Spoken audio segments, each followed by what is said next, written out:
Hey guys, welcome back. Eric Smith here, Five Reasons Sports contributor, co-host of the Scouting Combine with Hassan Patel. And here with a bonus video for this week with some additional offensive line content. Obviously, when the team loses, fans are going to be working to find somewhere to place the blame. And across the NFL, but especially for Miami fans, that tends to default to the offensive line. And let me be clear again, I'm not saying that this line is elite or that there isn't room to improve, but I've consistently said that this group is better than the majority would indicate. A common thread that I've noticed this week is the notion that we need bigger bodies, especially in the interior of the offensive line, so that we could win more in short yardage situations. So today, what we're going to do is to take a look at how the Dolphins' run game has performed in those short yardage scenarios this year.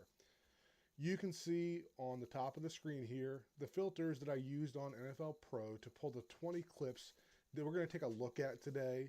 These include Miami Dolphins run plays on 3rd and 1 or 2 yards to go. And I think that's a pretty solid place to start to see where the issues stand in Miami's short yardage run game. All right, let's get started here. So we're not going to spend a ton of time on the ones that convert. This one's a 3rd and 1 from the 1 yard line. End up converting for the touchdown. So I don't think we really need to look at that one any further. Next one here is going to be a 3rd and 1. And we're going to get angled up the middle here. This is going to be a run for 6 yards. So again, this is not one that we really need to spend any extra time on.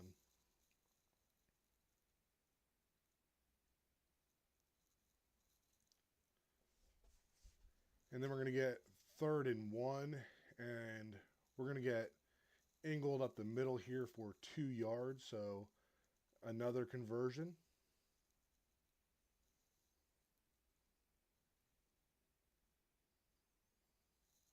And then we've got 3rd and 1, and going to be angled again, going for 3 yards off the right side.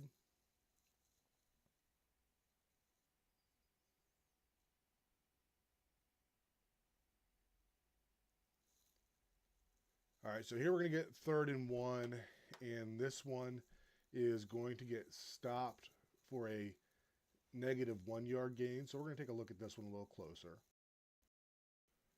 All right, so we're going to flip to the end zone angle here, and angle going to the left here.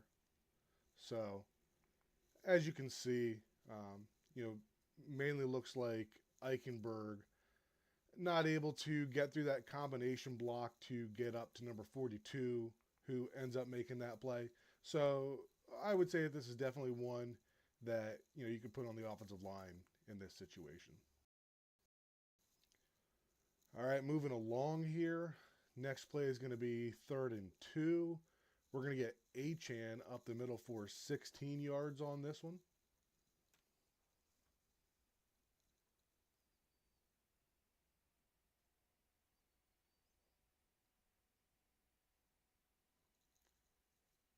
And then our next play, 3rd and 1. So we're going to get Jeff Wilson off the right guard here. Going to get a no gain on this one. And this was a play that I had covered in my weekly video. This was the first time that Jeff Wilson had lined up at fullback all year. So I think that it was a pretty obvious play call. You could still put it on the offensive line if you want, but I didn't feel that this was a good use of personnel in short yardage.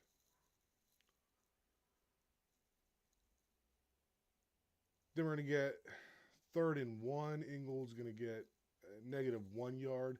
Going to be a fumble that ends up getting recovered by Jeff Wilson. We're going to look at the end zone angle for this one. All right, so obviously, we're not going to put the fumble on the offensive line for this. Looking at the point of attack here, just didn't get a whole lot of movement. I'm not sure that Ingold ever really had a good grip on this ball. If you watch closely at the handoff there, it's kind of up in his chin and never really has great control of that.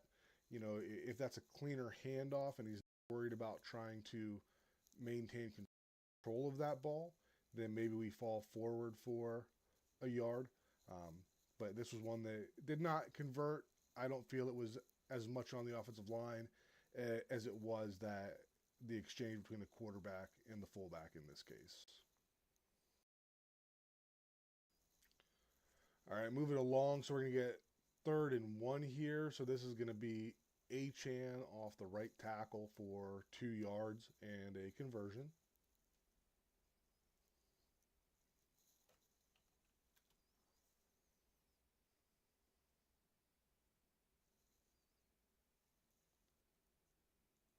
And now here we're at 3rd and 2. So this one's going to be a scramble by Tyler Huntley. It's only going to go for a yard, so it's not a conversion. So I'm not going to, because it's a scramble, I'm not going to include it in the calculations that we're doing here. It just wasn't a designed run, so I don't feel like it really belongs, even though based on the filters, that's what it is. This one here is going to be Tyler Huntley on a designed quarterback run where he does score and convert. So this is going to be one that I would include. And then next one here, I think this is going to be, so it's 3rd and 1. It's going to be Tyler Huntley for 2 yards. Just a quarterback sneak, so that's another conversion.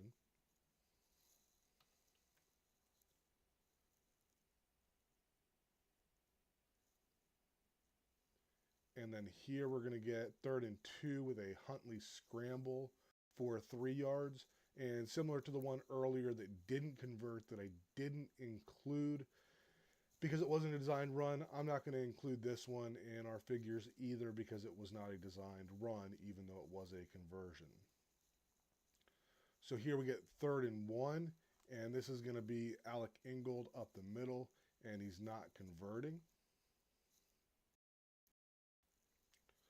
So end zone view here, and as you can see, another, kind of awkward exchange there. Looks like Tim Boyle's trying to get a little further outside where Ingold's trying to get a little more towards the backside A gap there. I still have no issues, giving blame to the offensive line and Austin Jackson. I'm not 100% that Julian Hill shouldn't have helped out more there, right? But if we're talking about ones that we can assign blame to the offensive line versus ones that we can't, I have no issues with this one being put on the offensive line. All right, moving along, we got Mostert going up the middle here for a touchdown.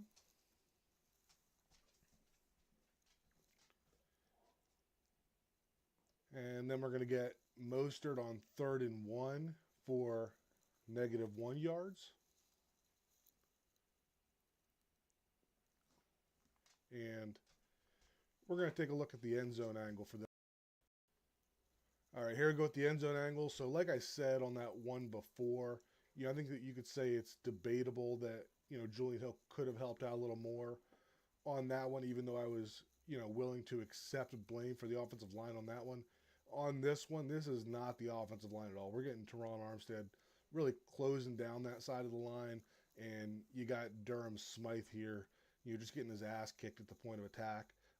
So, if you want to include this in short yardage running issues in terms of the tight end not being able to, create any kind of positive movement here, I'll accept that, but this is not one that, I would agree would be on the offensive line. All right, moving along again, 3rd and 1 here, going to get Achan going off the left guard for a gain of 10.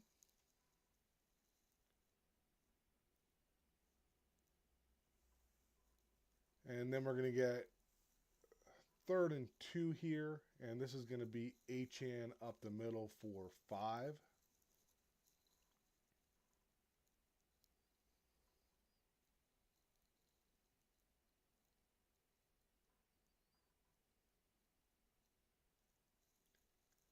Got 3rd and 1 here against the Raiders, and this is going to be Achan's going to be going up the middle and converting, getting a 3-yard gain out of this.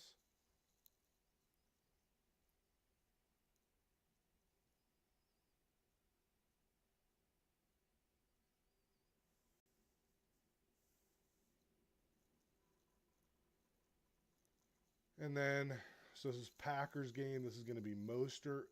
This is going to be 3rd and 1, and he stopped for no gain. All right, looking at the end zone angle for this one. This is one that, I would have reviewed this week on my weekly offensive line grading. You know, Ingold gets some blame here, but definitely not a good job by the offensive line. I think that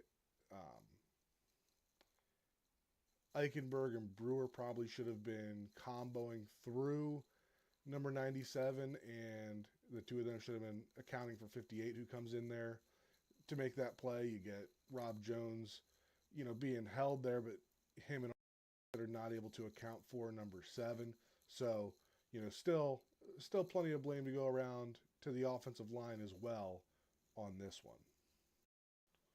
All right, so one housekeeping item as we move forward. That very first play that we looked at that didn't convert, which was the Alec Ingold run against the Buffalo Bills. And if you want to hold my feet to the fire on this one, you can go back and watch my weekly offensive line review on that one where I had the same opinion. And that was that I didn't like the play call on that one. If you go back and watch it, it is a outside zone run, but they're handing it to the fullback. An outside zone is something that can hit to the inside, but, it's not a play that's designed to be restricted to hitting the inside, which is exactly what you have if you hand it to the fullback and you're putting your undersized center into a poor blocking position. So that one I kind of split the blame half on the offensive line and half on the play call. So if you were counting along there, so off from the beginning it said 20 plays that we were looking at.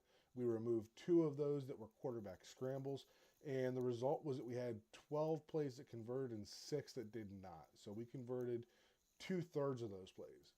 And if we look at the 6 plays that did not convert for first downs, and you go through and you try to assign blame as to why they didn't convert, and you can, the way that I did it was I kind of gave half points to certain plays like that first one where I split the blame. What I came up with was, of those 6 plays, 2 total I would say was on the offensive line, 1 total was on the play call, which comes down to 2 that were split in half in the blame.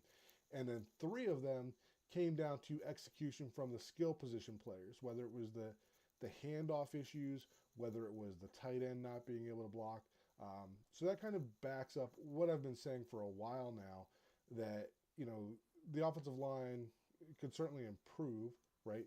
But that they're not the biggest issue with this team, with the run game, with the short yardage run game.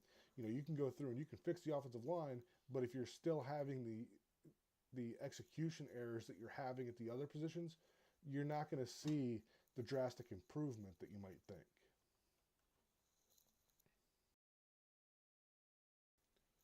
All right, so I'm not going to go through and do the play-by-play for the Lions, but what I did here, and you can see on the top here, I use the same filters that I did for the Dolphins, and came out with 20 plays for the Lions as well. And oddly enough, if you go through, there's 2 scrambles in there that are removed again. So once again, you have a total of 18 of these 3rd and 1 to 2 yard to go scenarios, and the Lions converted on 13 of them, right? So you're at 72.22% for the Lions.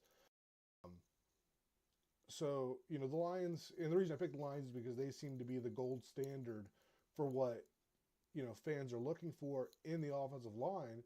But, when you compare the performance of the Lions in the exact same scenarios as what you have for the Dolphins, you are looking at only 1 play out of 18 that the Lions are better. And I'm not here to, say that offensive line is as good or better than the Lions or anything like that.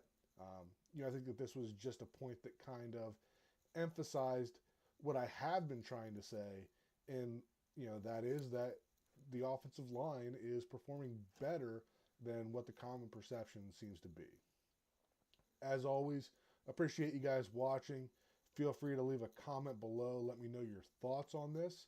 If you want to have some further discussion, always over on X or Twitter, whatever we want to call it these days, at OL Coach Smith 63.